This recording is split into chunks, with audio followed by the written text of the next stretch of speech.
Magbasta na po kayo ng ballpen at papel. Isulat po ninyo yung coins at year na aking binibili. So guys, ibubukod ko na yung mga 5 piso, 10 piso, saka piso para madali kong mabilang.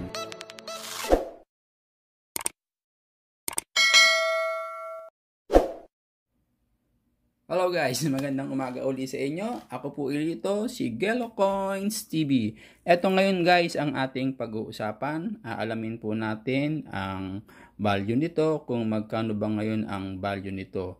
Tapusin po ninyo ang video na ito para malaman po ninyo kung anong mga coins ang aking binibili. Baka mamaya nasa inyo na pala yung mga barya na aking hinahanap. Okay guys, start na po muna tayo dito guys. Ito ang ating pag-uusapan. Nakasulat dyan guys, Republika ng Pilipinas. President Corazon Aquino, 10,000 peso. Iyan po yung kanyang overs. Ito naman po yung kanyang reverse. Nakasulat dyan, Democracy, 1986, 1992. Tapos nandyan yung mapa ng Pilipinas. Tapos meron dyang kalapati na lumilipad. Tapos may nakasulat dito na 6th anniversary. Yan guys, ngayon ang ating pag-uusapan. Alamin natin guys kung magkano ang kanyang value. Puntahan natin uli guys yung Numista. Ito guys, nakalagay dyan, Numista Coins Philippines. Nakalagay dyan, 10,000 pesos, Democracy. Tingnan ngayon natin kung ano ang kanyang sinasabi para malaman natin kung ano ang kanyang kalagayan. Yan. Nakalagay dito guys, non-circulating coin, 1992, 10,000 pesos. Ang kanya pong composition ay gold, 0.925. Ibig sabihin guys, siya po ay 24 carats gold.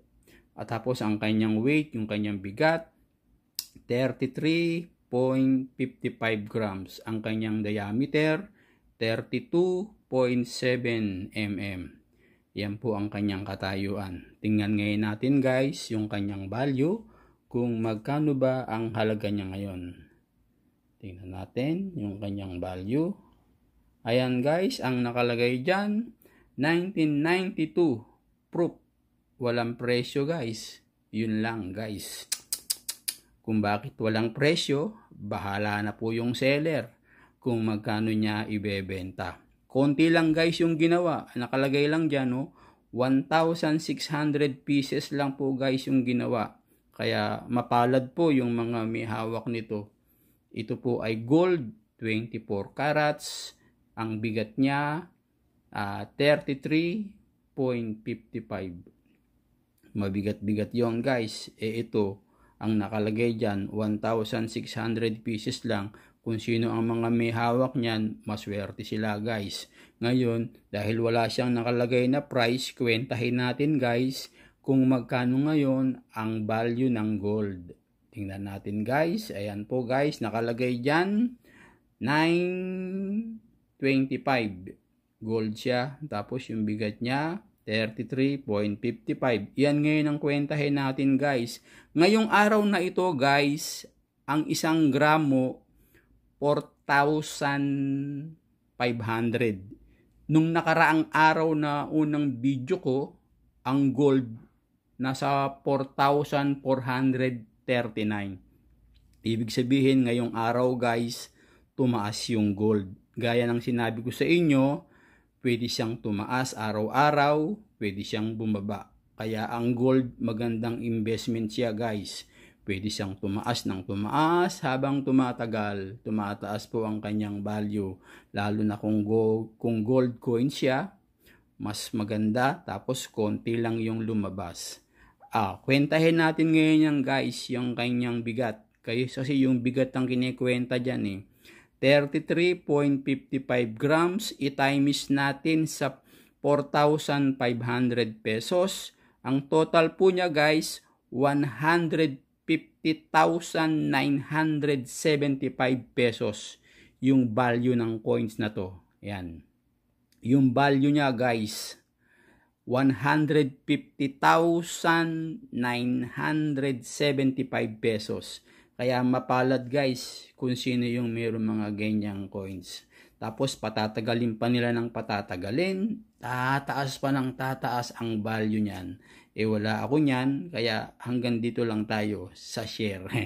Share lang natin kung magkano ang value niya ngayon. Ngayong araw na to guys kasi ang isang gramo ngayon 4,500. Nung mga nakaraang araw, 4,439. Ibig sabihin, tumaas siya. Naging 4,500 na. I-times ngayon natin siya sa 33.55. Ang total po niya, 150,975. Yun po ang kanyang total price ngayong araw na ito. Bukas, pwede na po siyang magbago. Okay guys, pag-usapan na natin guys yung aking mga binibili. Baka meron kayo guys. Sana meron kayo. Eto guys. Ayan. Kung meron kayo nito guys, 1 centimo. Yan. Ibasta na po ninyo yung 1999, 2003, 2008, 2017. Yan po ang aking mga hinahanap na barya na pwede kong bilhin sa inyo. Next guys, ito pa ang aking mga hinahanap na barya. Sana meron kayo. Ayan po, 5 centimo. 1997, 2003, 2006, 2017. Check na po ninyo guys yung inyong mga barya. Baka kung saan-saan lang nalalagay yung mga barya nyo, nandun na pala yung mga year na hinahanap ko. Pag-usapan natin kung magkano ko siya bibilhin. Okay guys, next, dito naman tayo guys sa 10 centimo. Check na po ninyo yung inyong mga barya. Hanapin po ninyo yung 1998, 1999, 2001, at 2003. Kapag meron po kayo, itago na po ninyo. Pag-uusapan na natin kung magkano ko siya bibilhin. Okay guys, next, dito naman tayo guys sa 25 centavo. Check na po ninyo yung mga nasa alkansya ninyo, yung mga nasa wallet nyo, yung mga tinago ng lolo't lola nyo. Baka meron kayong mga ganitong barya pa.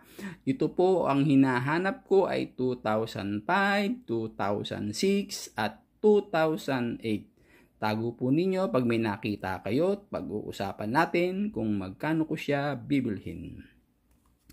Next guys, dito naman tayo guys sa 25 centimo. Ito po ay bago na. Ito po ang NGC na umiiral ngayon sa atin. Ang hinahanap ko po ay year 2017. Kung meron po kayo na year 2017, tago na po ninyo at bibilhin ko po sa inyo. Next guys, dito naman tayo guys sa 1 peso. Isa lang po guys ang hinahanap ko, year 2005. Kung meron kayong year 2005, pag-usapan natin yan.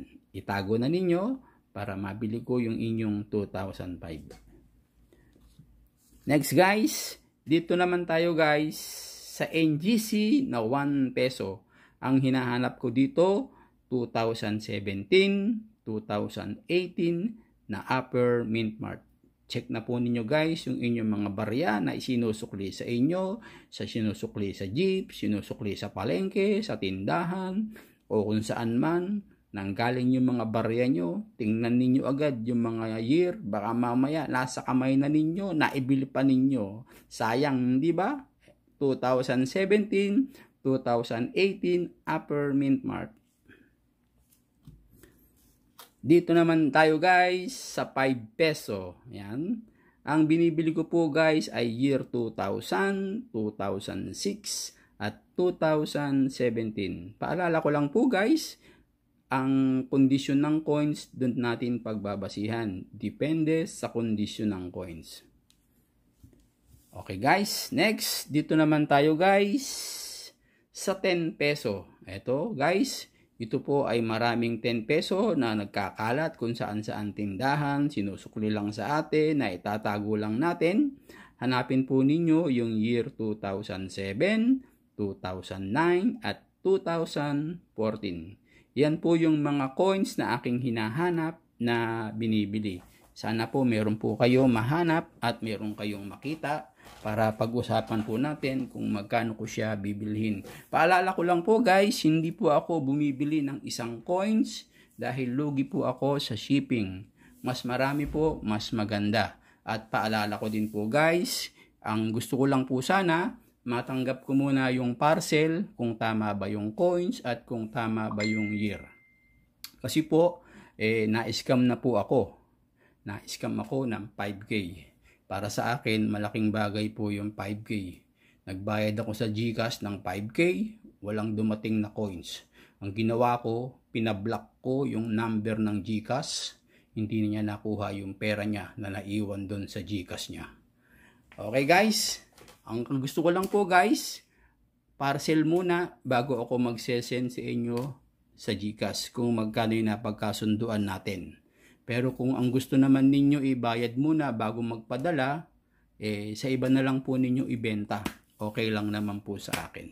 Sana po guys, nagustuhan ninyo ang video na ito. Kung hindi pa kayo nakapollow sa aking page at hindi pa kayo nakasubscribe, paki-follow, like, and share naman para sa mga kaibigan pa ninyo na baka mamaya nasa kanila pala yung mga barya na hinahanap ko.